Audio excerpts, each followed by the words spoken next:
Ayan, no? So, ito yung magiging major accomplishment nyo, mga kapiksi. For some of you, kung wala kayong pinagkakakitaan, right now, maaari kayong magkaroon ng source of income. Actually, magiging busy kayo sa paghahanap ng pera, or magiging busy kayo sa pag-asikaso ng pera, mga kapiksi. Kung kayo naman ay may mga trabaho na at may mga negosyo, magiging very productive kayo this month, as in nakatuon yung attention nyo, guys, sa inyong trabaho at sa inyong pagkakakitaan. Medyo magiging busy nga kayo, guys, kasi medyo pwedeng marami yung order sa inyo, o kaya naman marami kayong OT.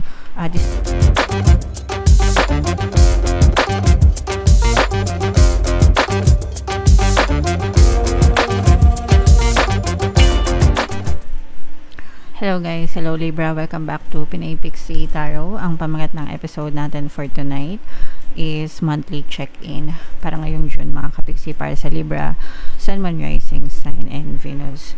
So, in case na hindi kayo nakaresonate, guys, dun sa monthly taroscope nyo for June, pwede nyong panoorin to, mga kapiksi, baka nandito yung energy nyo.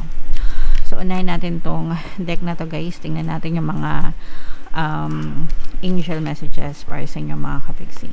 And sa mga naghahanap, guys, ng mga pampaswerte na lucky charms, lucky bracelet, may mga items na makikita kayo, guys, sa description box nitong video. Check nyo lang yon, guys. Baka may gusto kayong i-check out, mga kapiksi. So, ito yung first message para sa inyo, guys. Unconditional love, no? You have to love yourself, others, and every situation, no matter what the outward appearances may be, mga kapiksi. So, yung pagmamahal, mga kapiksi, no, kailangan walang walang kinikilingan. Dapat mahal natin ang bawat isa, mga kapiksi, yung sarili natin, yung ibang tao, walang pinipili. Kumbaga, guys, yun yung ibig sabihin ng unconditional. Hindi tayo nagmamahal ng dahil lang sa specific na sitwasyon or whatever, mga kapiksi. So, let us try to love unconditionally, mga kapiksi, para magaan lang yung ating buhay. Okay? Another message is divine passion, mga kapiksi, no? Be honest with yourself and what is your heart's true desire. So, ano ba yung totoong gusto ng puso mo, 'di ba? Kaya nga may kanta, kung ano ang nasa puso mo, sundin mo.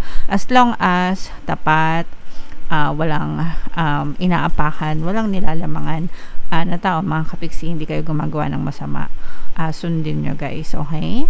Alright. And of course, guys, transformation, magagandang pagbabago, no? You are experiencing enormous change right now, which brings great blessing. So, for some of you, guys, pwedeng nagkakaroon ng, or pwedeng magkaroon ng mga magagandang pagbabago, positive changes sa buhay nyo. Pero, guys, no, unahan ko na kayo, ito palagi kong pinapaalala sa inyo, hindi magbabago yung buhay nyo hanggang hindi kayo nagbabago. Okay? Yung change, magbabago yan kapag nagbago kayo. So, kahit manood kayo ng sandamakmak na tarot readings dito, kahit makita nyo blessings, abundance, pagpapala, pero kung hindi ka naman nagbabago and hindi mo ina-align yung sarili mo dun sa energy, hindi mo pa rin ma-experience yan. Okay? So, if you want your life to change, and kung gusto nyo ma-experience yung mga blessings, yung mga abundance, pagpapala, you have to change. Okay? Alright. So, yeah. Comment down below, Libra, if feeling nyo naka-resonate kayo and kung naintindihan nyo yung mga mensahe para sa inyo. So, tingnan natin, guys, yung energy nyo. Shuffle ko to, guys. Habang sinashuffle ko to, panoorin nyo muna yung video natin regarding sa ating paano mag-manifest ng abundance video course. Kapiksi, sawa ka na ba sa mga struggles at hirap sa buhay mo? Masipag ka ba at masikap sa buhay ngunit hindi ka pa rin umaasenso? Ilang beses ka na bang nag-attempt mag-negosyo at mag-invest pero palagi ka pa rin nalulugi? Sa pagkakataon na ito ay maaaring may subconscious beliefs ka na nagiging balakid sa iyong pag-unlad at pagyaman. Introducing, paano mag-manifest ng abundance video course. Dito ay matututunan mong ma-overcome ang mga balakid mo para tuluyan ka ng umunlad, umasenso, sumagana, maging matagumpay, successful at maswerte sa iyong kabuhayan, pera, trabaho, negosyo, salapi at kaperahan ng bonggang-bongga. Dali, mag-send na ng email sa pinoypixie@gmail.com at simulan na ang iyong pagyaman ngayon. Alright, so sa lahat ng gusto mag-avail ng course guys, naka-flash sa screen nyo. Una, meron tayong paano mag-manifest ng abundance video course. Meron din tayong paano mawala ang third party at magkaroon ng harmonious na relationship. And meron din tayong paano pabalikin si ex, revised breakup. So sa mga interesado guys, mag-send lang kayo ng email sa pinoypixietarot@gmail.com. So, Libra guys, kayo ay na-represent ng Queen of Swords, mga kapiksi sa ating spread. Kung ano na lang yung makaresonate sa inyo guys, take that message kasi hindi lahat ng mensahe ay magre-resonate mga kapiksi, no? And again guys, sa mga naghahanap ng mga pampaswerte na lucky charms, lucky bracelet, check nyo yung mga items sa description box. So, ito yung first card natin. This is your current self, mga kapiksi. So, for some of you guys, medyo negative ito kasi ibig sabihin yung iba sa inyo, medyo maraming problema, maraming dala-dala, maraming tinik sa dibdib, mga kapiksi. Yung iba sa inyo parang medyo depressed na sa buhay dahil sa mga problema na kinasasangkutan nyo or dahil sa mga problema na na-experience nyo. You have a lot of your mind, you have a lot of things, no? Na parang yung iba nagkasabay-sabay o kaya naman nagkapatong-patong, mga kapiksi. So medyo hirap kayo mga kapiksi sa mga dinadala nyo. So mentally exhausted, emotionally, yung iba physically, ganyan. So parang medyo napapagod kayo, mga kapiksi. And yung theme of the month nyo naman, mga kapiksi, is gusto nyong maliwanagan, gusto nyo magkaroon ng parang bagong direksyon, gusto nyo magsimula ulit ng fresh, no, sa buhay nyo kahit na may mga problema kayo or may mga challenges kayo. Syempre gusto pa rin natin yung bumabangon, mga kapiksi, okay? So yan yung magiging theme of the month nyo, o yan yung gusto nyong gawin ngayong buwan. Gusto nyong makatapos sa mga problema and gusto nyong maging okay ulit yung sitwasyon nyo guys. And yung next card naman natin is yung key goal to pursue, mga kapiksi. Gusto nyo magkaroon ng pagkakakitaan. If ever man na wala pa kayong pinagkakakitaan ngayon, mga kapiksi, parang gusto nyo magkaroon ng pagkakakitaan, ng income, ng source of income. And yung iba naman sa inyo guys, parang gusto nyo na makaluwag-luwag ng konti, no, sa inyong kaperahan. Yung tipong hindi naman, yung iba naman sa inyo guys, parang hindi naman kayo naghahangad ng sobra-sobra.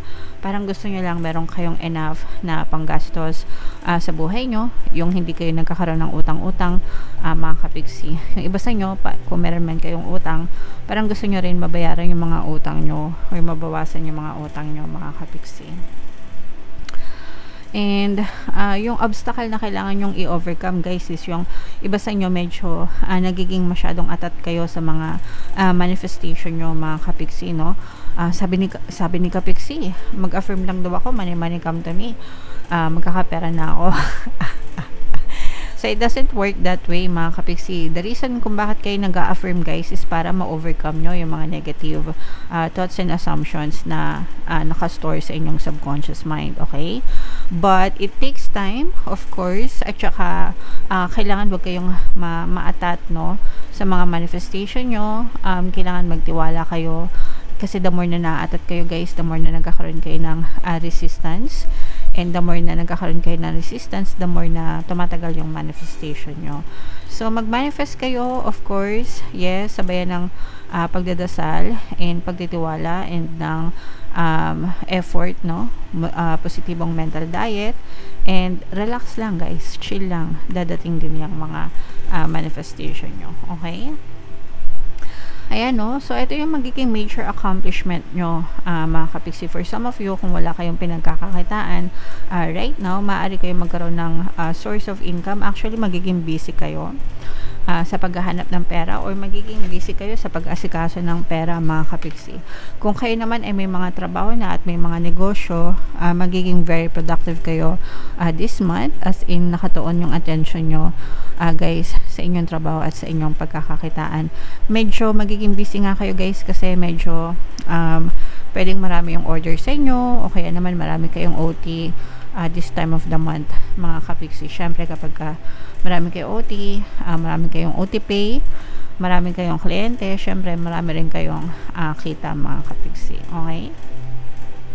So, what to avoid, mga kapiksi, na iwasan nyo yung mga bagay, tao, sitwasyon na nakakapagsakit, nakakapagpasakit lalo sa inyong kalooban. Iwasan yung magmukmok, iwasan yung matrigger ng mga negative na sitwasyon sa paligid nyo. The more na natitrigger kayo ng kanagahan guys, the more na naninega kayo, the more na magiging nega din yung buhay nyo mga kapiksi. Alright? So, chill lang guys. And what to embrace mga kapiksi, no? Kailangan open-minded kayo mga kapiksi, and parang open kayo na mag-welcome ng mga, or maghanap, no? Hindi sa mag-welcome, pero maghanap ng mga opportunities na makatulong para sa inyo. So, paano tayo kikita kung wala naman tayong ginagawa or hindi naman tayo kumikilos para kumita, diba? Hindi naman yan para tayong siwan tamad mga kapiksi, no? Nag-aantay na lang na bumagsak yung bunga. So, hindi ganun mga kapiksi. Look for it, and the universe will provide it for you, okay? Alright. Where to find support mga kapiksi? Yung support system nyo guys, actually nasa paligid nyo lang, no? Parents nyo actually, no? If mayroon kayong parents or mga older sister, older brother, yung mga nakakatanda, pwede din mga coach, mentor, ganyan. Pwede nila kayong matulungan mga kapiksi, magbigay ng advice or payo sa inyo, or tamang direction, no?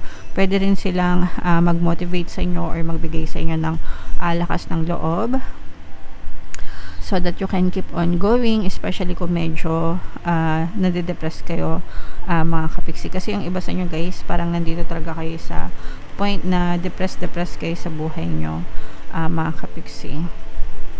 And yung advice and encouragement mga kapiksi, no, balansehin lang natin.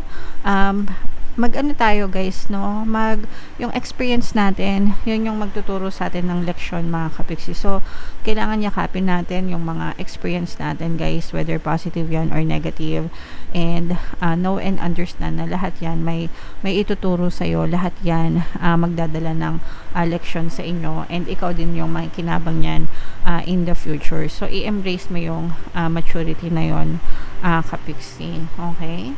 Alright. So, comment down below guys if feeling nyo naka-resonate kayo. Ito guys, i-mind-mind nyo na itong pagiging productive nyo kasi magiging busy kayo, no?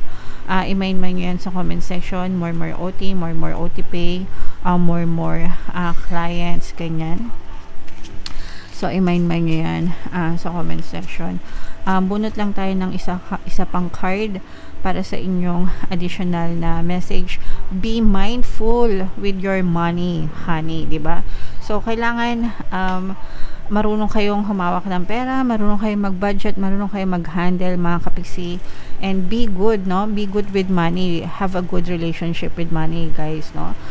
Favorite na affirmation ko, guys, pagdating sa pera is, I love money and money loves me, and money keeps coming back to me, kapiksi. If marunong kayo mag-budget ng pera, marunong kayo mag-save ng pera, in the future, kayo naman yung isa-save ng pera, mga kapiksi. So, dapat alam din natin kung saan natin ginagastos yung mga pera natin, guys. Are you spending above your means? Avoiding the reality of your bank account, shopping to numb any negative feelings or pain. It may be time to clean up your relationship with money. Let go of the fear and shame around your finances and take responsibility for your future today. Any unwise decisions you've made in the past are behind you. Seek guidance where needed and keep the big picture of your financial well-being in mind. Remember, money saved is money earned. So, yun nga yung sinabi ko sa inyo kanina. Kailangan marunong kayo mag-budget. Kailangan alam nyo kung saan napupunta yung pera nyo. Save money today and money will save you later, mga kapiksi. Okay? Alright. So, yeah. Comment down below, guys, if feeling nyo naka-resonate kayo and yung mga magaganda dito, guys, may nyo na sa comment section. For more tarot readings, guys, ito yung playlist nyo. Ito naman yung ating success stories ng paano mag-manifest ng abundance video course.